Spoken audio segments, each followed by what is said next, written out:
Hi friends, welcome back to my channel. ఆహ్, ఈరోజు ఏంటంటే అండి, మా ఫ్రెండు ఒక అమ్మాయి ఒక పాట గురించి పెట్టిందండి. పల్లెటూరి వాతావరణాన్ని ప్రతిబింబిస్తూ చిన్న పిల్లలంటే మేము 70, 80స్ కిడ్స్ కదండీ. 70స్‌లో మేము పుట్టిన తర్వాత పెరిగి 80స్, 90స్ కిడ్స్ అని చెప్పుకోవచ్చండి. 90స్ కూడా పెద్దవాళ్ళం అయిపోయాము. అయితే ఆ టైంలో ఒక పాట అనమాట. పాట రూపంలో పల్లెటూరు వాతావరణాన్ని ప్రతిబింబిస్తూ పిల్లలు ఎలా ఆడుకుంటున్నారు, అప్పట్లో పిల్లలు ఎలా ఉండేవారు అవన్నీ అనమాట. ఒక 5 నిమిషాల పైనే ఉందండి ఆ పాట. ఆ పాట మా ఫ్రెండ్ ఒక అమ్మాయి గ్రూప్‌లో పెట్టింది. పెట్టేసరికంటే అది చూడగానే మాకు మా బాల్యం గుర్తొచ్చేసిందండి. మేము అట్లాగే అనమాట చాలా హ్యాపీగా ఉండేవాళ్ళం. సంతోషంగా మట్టిలో ఆడుకునేవాళ్ళం. చెట్ల దగ్గరికెళ్ళి ఆడుకునేవాళ్ళం. ఇట్లా అనమాట. ఇప్పుడు పిల్లలకైతే అవేం లేవు కదండీ. ఇప్పుడు పిల్లలు అసలు మట్టి అంటేనే చేతులు పెట్టడానికి చిరాకు పడుతున్నారు. అవన్నీ మాకు గుర్తొచ్చాయనమాట. గుర్తొచ్చి వెంటనే "అబ్బా! భలే పాట పెట్టావు" ఇలా అని చెప్పి ఒకళ్ళకొకళ్ళు కామెంట్స్ పెట్టుకుంటూ ఉన్నాము. ఈలోగా మా ఫ్రెండ్ ఇంకొక అమ్మాయండి. ఆ అమ్మాయి పెట్టిందనమాట. అసలు మన బాల్యం ఎంత బావుండేది. ఇప్పుడు చూస్తే చూసారా పిల్లలు అడుగుతున్నారు. ఏదైనా మనం ఇట్లా పల్లెటూరు వాతావరణం గాని, ఏమన్నా చెప్తే అసలు నమ్మట్లేదు సరికదా! పురాణాల గురించి మాట్లాడామనుకో, ద్రౌపదికేంటి 5గురు భర్తలా? అది ఎంతవరకు కరెక్టు అని అడుగుతున్నారు. అలాగే 100 మంది పిల్లల్ని ఒక అమ్మాయి కన్నదా? అది కరెక్టేనా? ఛీ! ఇలాంటివన్నీ మేము నమ్మము అంటున్నారు. అదేనండి గాంధారి సంగతి. ఇలా అంటున్నారు. అసలు వాటికి మనం ఏం చెప్పాలో కూడా అర్థం కావట్లేదే. నాకు పిచ్చెక్కిపోతుంది అందనమాట. అంటే తన మనవళ్ళు అడుగుతున్నారని. అయితే ఇంకో ఫ్రెండ్ పెట్టింది ఏమనంటే, "ఫోన్‌కి అలవాటు పడిపోతున్నారు జనాలు. పురాణాల గురించి తెలీదు. అందుకే ఇట్లా తయారవుతున్నారు" అని ఇంకో ఫ్రెండ్. ఇట్లా ఎవరికి వాళ్ళు కామెంట్లు పెట్టుకున్నామండి. పెట్టుకుంటే నాకనిపించిందనమాట. వెంటనే ఈ విషయం మీద కూడా ఒక వీడియో చేయొచ్చు అనిపించింది. ఎందుకంటేనండి నా చిన్నప్పుడు మేము తిరుపతెళ్తే మా నాన్నగారు తిరుపతిలో ఒక పుస్తకం కొన్నారండి. ఆ పుస్తకం ఏంటంటే అందులో బొమ్మల కథలండి. అంటే శ్రీనివాసుడు ఇక్కడ ఇది తిరుపతిలో రావటానికి కారణం ఏంటి? భృగు మహర్షి దగ్గర నుంచండి. ఆయన ముగ్గురు దేవతల దగ్గరికి వెళ్ళటం, వైకుంఠం, కైలాసం, బ్రహ్మలోకం ఇవన్నీ వెళ్ళి ఆయన అక్కడ జరిగిన పరిస్థితులు, తర్వాత ఈ అరికాలులో ఆయన కాలు ఇలా మా చేత్తో ఒత్తేసి, ఆయన కోపాన్నంతటిని కూడా తగ్గించేయడం. ఆ తర్వాత ఆ గుండెల మీద అమ్మవారు ఉండే ప్లేస్‌లో ఆ భృగు మహర్షి కాలితో విష్ణుమూర్తి కాలుతో తంతే అమ్మవారు అలిగి వెళ్ళిపోవటం. అప్పుడు మనకి కలియుగానికొచ్చేసారు కదండీ శ్రీనివాసుడు. అంటే మొత్తం కథంతా నేను చెప్పట్లేదు. టూకీగా చెప్పాను. ఇట్లా అండి ఈ కథలన్నీ కూడా బొమ్మల రూపంలో ఉండేవండి. ఆ బొమ్మల పుస్తకం కొనిచ్చారు మా నాన్నగారు. అదంతా చదివి, ఇంకా డౌట్స్ ఉంటే మా నాన్నగారిని అడిగితే చెప్పేవారండి. అలాగే తర్వాత రామాయణం కథల బొమ్మల చిత్రాలని వచ్చేదండి. బొమ్మల రామాయణం, బొమ్మల మహాభారతం ఇలా అనమాట. అలాంటి పుస్తకాలు కొని వాటిలో గురించి చెప్పేవారు మా నాన్నగారు. అవన్నీ చూసి ఇవి నిజమే కదా! ఇప్పుడు గజేంద్ర మోక్షం ఉందండి సపోజ్ భాగవతంలో. అది చూడగానే ఏమనిపించేదంటే, అంటే ఆయుధాలన్నీ వదిలేసి ఆ విష్ణుమూర్తి ఆ గజేంద్రుడి కోసం రావడం. ఇది ఎంత అంటే ఊహించుకుంటే గూడా ఎంతో గొప్పగా ఉండేది. ఈ బొమ్మల కథలు చూసి ఊహించుకుంటూ, అబ్బా! ఇంత ఇలా జరిగిందా? మన పురాణాల్లో ఇలా ఉన్నాయా? అని అనిపించేదండి. ఎందుకంటే భారతం, రామాయణం, భాగవతం పూర్వం నుంచి మన పెద్దవాళ్ళు మనకి పరిచయం చేశారు. మనకి తెలియజేశారు వాటి గురించి. అలాగేనండి తెలుగు సినిమాలు మనవి పాత సినిమాలున్నాయి కదండీ! పౌరాణికాలు వాటికి తీసుకెళ్ళేవారు మా నాన్నగారు. తీసుకెళ్ళి ఇప్పుడు 'మాయాబజార్' ఉంది. అంతా కల్పిత కథే గదండీ! ఇప్పుడు పిల్లలు అడిగినట్లుగా ఐదుగురు ఒక భార్యకి ఐదుగురు భర్తలేంటి? 100 మందిని ఎలా కన్నారు అని అడిగినట్లుగా మనం అడిగాము ఆ రోజుల్లో. ఏంటంటేనండి సపోజు 'మాయాబజార్' అంతా కల్పిత కథ అని మనకు తెలుసు. శశిరేఖ డాబా మీద ఉంటే అభిమన్యుడు వెళ్లి బాణాలతో మెట్లు నిర్మించి ఆవిడని దింపి తీసుకొస్తారు కిందకి. తర్వాత మంచి సాంగ్ ఉందనుకోండి. ఇలా పాత సినిమాల గురించి మాట్లాడితే నేనెక్కడికో వెళ్ళిపోతూ ఉంటానులెండి. అయితే ఆ బాణాలు చూసి, ఇంత బాణాలతో మెట్లు నిర్మించేస్తారా అని అడుగుతారు ఇప్పుడు పిల్లలైతే. మనమైతే ఎంత ఎంజాయ్ చేసామండి. అబ్బా! ఈ శశిరేఖని అభిమన్యుడు ఇలా తీసుకెళ్ళాడు. చక్కగా నౌకా విహారం చేశారు. ఇదంతా మనకి ఎంత ఆనందంగా ఉంటుందంటే, ఆ సినిమాలో అంతా కల్పితం అని తెలిసినా గూడా చాలా బాగా ఎంజాయ్ చేస్తాం. అలాగే ఘటోత్కచుడి దగ్గర ఒకాయన ఉంటాడు కదండీ! ఆయన అమ్మహ, ఉమ్ముహు, ఈమి, ఇహి అనగానే అన్ని వస్తువులు లేని వస్తువులన్నీ ప్రత్యక్షం అయిపోతూ ఉంటాయి. ఇంద్రజాలం, మహేంద్రజాలం చేస్తారు. అవన్నీ నేను చెప్తుంటే కూడా నాకు చాలా ఆనందంగా ఉందండి. ఎందుకంటే మాయాబజార్ ఇప్పటికొచ్చినా గూడా నేనెంతో కొత్తగా చూస్తాననమాట. అలా అండి మనం పెద్దవాళ్ళు చెప్పి అలాంటివి చూపిస్తే మనం అవి చూసి ప్రశ్నలేసేవాళ్ళం కాదు. ఇలా జరిగింది కాబోలు, ఇలా జరిగింది కాబోలు, ఇది కథ ఇలా ఉంది. రామాయణ, మహాభారతాలు ఇలా ఉండేవా? అలాగే రాములు వారు ఎంత ఆదర్శ పురుషుడు. తండ్రి మాటను జవదాటలేదు. అరణ్యవాసానికెళ్ళారు.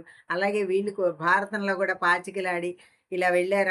అరణ్యవాసం, అజ్ఞాతవాసం, మళ్ళీ అజ్ఞాతవాసంలో వీళ్ళు కనుక్కోవడం. ఇవన్నీ కూడా ఎంత విచిత్రంగా, ఎంత హాయిగా ఎంజాయ్ చేశామండి. కానీ పిల్లలు మాత్రం అలా చేయట్లేదండి. ఇప్పుడు వీటికి కూడా ప్రశ్నలేస్తారు. ఏంటంటే, బృహన్నల్లా ఉండే మనుషులుంటారా అంటారు. వాటి గురించి మనం చెప్పామనుకోండి, అవి వేరే వేరేగా ఫోన్‌లు తీసుకొని, వాళ్ళు వేరే వేరే వెతుక్కుని, పిల్లలు కూడా ఏదో ఆలోచనలోకి వచ్చేయడం అయిపోతుందండి. అట్లా ఉంటుందనమాట. అలా అండి మా నాన్నగారు పాత సినిమాలకి తీసుకెళ్ళినప్పుడు, ఆ మధ్యలో ఏదో ఒక సంస్కృత పదం తీసుకునేవారండి. దాని అర్థం చెప్పమనేవారండి. సపోజు ఒక పంకజాక్షి ఉందనుకోండి. మామూలుగా ఏ కృష్ణుడో, రుక్మిణినో, సత్యభామనో, పంకజాక్షి అనో, రాజీవలోచన అనో అన్నారనుకోండి. ఆ పదాలు పట్టుకొని మా నాన్నగారు అడిగేవారండి. అమ్మ రాజీవలోచన అంటే ఏంటి అర్థం చెప్పు? అలాగే పంకజాక్షి అంటే ఏంటి అర్థం చెప్పు అని. ఆ నాన్నగారు పంకజంలో పుట్టిందనమాట. అక్షి అంటే కన్ను, పంకజాక్షి అంటే పద్మం లాంటి కన్నున్నదని అర్థం అనమాట. తామర పువ్వు బురదలో పుడుతుంది. బురదలో పుట్టిన తామర పువ్వు లాంటి కన్నులున్నది అని అర్థమని అలా చెప్పేదాన్నండి. అలా అనమాట. అంటే అర్థాలు గూడా అడిగేవారు. నాకు అర్థం కాకపోతే ఆయన చెప్పేవారు. అందుకే ఇలా గుర్తుండిపోయేవండి. అలా అడిగి తెలుసుకునేవాళ్ళం గానీ, ఇలా అడిగేవాళ్ళం కాదండి. ఇంత విచిత్రంగా ఇప్పుడు పిల్లలు అడిగినట్లు అడిగేవాళ్ళం కాదు. అది ఎందుకు అంటే పురాణాల గురించి మనం ఇప్పుడు చెప్పట్లేదండి పిల్లలకి. మనకి ఓపికలు తగ్గిపోయినియి. మనం గూడా చెప్పట్లేదు. పూర్వం అండి ఛత్రపతి శివాజీకి వాళ్ళ అమ్మగారే కదండీ ఎన్నో వీరగాథలు చెప్పి ఆ అబ్బాయిని అలా వీరుడిగా తయారు చేశారు. అలాగేనండి వివేకానందుడికి కొంతమందండి మహాపురుషులు తయారయ్యారంటే తల్లిదండ్రులున్నారండి వాళ్ళ వెనక. ముఖ్యంగా తల్లి. ఎన్నో వీరగాథలు, గొప్ప విషయాలు చెప్పి అలా తయారు చేసింది. అలాగేనండి ఇప్పుడు పిల్లల్ని మనం గూడా అలా తయారు చేయాలి. అమ్మమ్మలు, నాయనమ్మలైనా చెప్పొచ్చండి మంచి మంచి కథలు. భారత, రామాయణ కథలు తీసుకొని వాటిల్లో చూపించొచ్చు. అలాగే కృష్ణుడు చూసారా అన్ని లోకాలు చూపిస్తారు కదా! నోరు తెరిచి "మన్ను తిన్నావా కన్నయ్య" అనంటే నోరు తెరిస్తే భువనాలన్నీ కనిపిస్తాయి ఆయన నోట్లో. ఇలాంటివన్నీ కూడా అండి మనం చెబితే కొంత కాపోయినా కొంతైనా పిల్లలు తెలుసుకుంటారు. ఇలాంటివి మనకి జరిగాయా పలానా యుగంలో ద్వాపర యుగంలో కృష్ణుడు, అలాగే ఆహ్, త్రేతాయుగంలో రాముడు ఇలా మన ముందు కథలు జరిగాయి. ఆ ముందు కృతయుగం ధర్మం ఇన్ని పాదాల మీద జరిగింది.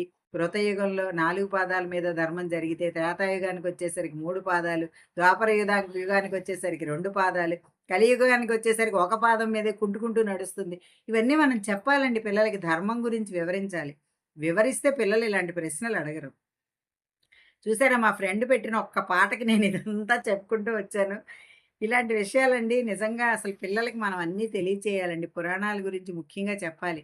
మహాభారతం, రామాయణం, భాగవతం మనకున్నవి గొప్ప గొప్ప పురాణాలు కదండీ. అందులో ఎన్నో కథలు, ఎన్నో విశేషాలు మనం తెలుసుకుంటే, మన జీవితాలకి అన్వయించుకుంటే కూడా దుర్యోధనుడిలో ఉన్న గుణం ఏంటి? కృష్ణుడు ఎలా ఉండేవాడు? అర్జునుడు ఎలా ఉండేవాడు? అలాగే కర్ణుడిలో ఉన్న దానగుణం ఇలా అనమాట. వీరత్వం అండి. భీముడు ఎలా ఉండేవాడు? ఆయన ఆహారం ఎలా తీసుకునేవాడు? ఇలాంటివన్నీ చెప్పొచ్చు. అలాగే రాముల వారండి ఏకపత్ని వ్రతం, ఆంజనేయ స్వామి భక్తి ఇలాంటివన్నీ చెప్తే పిల్లలకండి దైవభక్తి పెరుగుతుంది.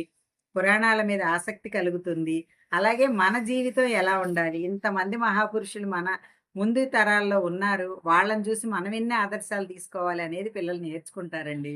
చూసారా? మా ఫ్రెండ్ అన్న ఒక్క మాటకి నాకెంత వీడియో వచ్చేసింది. నిజంగా అండి. ఇది మా ఫ్రెండ్‌కి సమాధానంగా కూడా నేను ఈ వీడియో పెడతానండి. ఎందుకంటే బాల్యం అనేది చాలా మధురమైనదండి. మనకు తిరిగొస్తుందా బాల్యం? ఇష్టం వచ్చినట్టు తిని, ఇష్టం వచ్చినట్టు ఆడుకుని, ఇష్టం వచ్చినట్టు గెంతేసి అలా చేసేవాళ్ళమండి చిన్నప్పుడు. ఇప్పుడు చేయగలమా? ఆ ఓపికలు లేవు. అసలు ఈ వయసుకి మనం ఏమి చేయలేము. గెంతలేము, చేయలేము.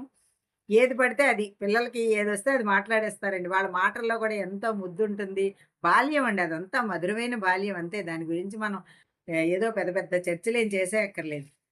అటువంటి బాల్యాన్ని మనం గూడా పిల్లలకివ్వాలండి. చక్కగా ఆడుకోవాలి. చక్కగా హ్యాపీగా పల్లెటూరులో అమ్మమ్మ గారి ఊర్లకెళ్ళేవాళ్ళమండి. సెలవుల్లో వెళ్ళినప్పుడు అక్కడ ఎంత ఎంజాయ్ చేసేవాళ్ళం. మా మామయ్య ఇంటికెళ్ళేవాళ్ళమండి. కోటనందూరని. ఇప్పుడెలా ఉందో ఆ ఊరు నాకు తెలీదు. ఏరుండేదండి. ఇల్లు ఇల్లు దాటిన తర్వాత ఏరుండేది. అసలు ఏటికెళ్ళి కూడా ఎంత బావుండేదండి. చాలా అన్నీ కూడా పాక ఇళ్ళండి. మట్టితో అలికి, ముగ్గులేసి ఎంతో చక్కగా ఉండేవి. పల్లెటూర్లంటే అలా ఉండేవన్నమాట. అలాంటివన్నీ మనం ఎంజాయ్ చేసామండి మన చిన్నతనంలో. ఆ చిన్నతనాన్ని, ఆ బాల్యాన్ని పిల్లలకి ఇవ్వలేకపోయినా, కనీసం మన పురాణాల గురించి, మన ఆదర్శ పురుషుల గురించి ఎంతో గొప్ప గొప్ప పతివ్రతలున్నారండి. పతివ్రతామ తల్లులున్నారు. సతీ అనసూయ, సతీ సుమతి ఇట్లా చాలా మందున్నారండి. సతీ అరుంధతి. ఇప్పటికి కూడా అరుంధతి నక్షత్రం పెళ్లిలో చూపిస్తారు కదా! అది ఎందుకు చూపిస్తారు? దాని గురించి ఆ తల్లి గురించి కూడా చెప్పొచ్చు పిల్లలకి. అలా అండి రోజుకో కథ పిల్లలకి మన అమ్మమ్మలుగా, నాయనమ్మలుగా మారినప్పుడు మన మనవళ్ళకి చెప్తే వాళ్ళెన్నో తెలుసుకుంటారండి. తెలుసుకుంటే ఇలాంటి ప్రశ్నలు అడగరు.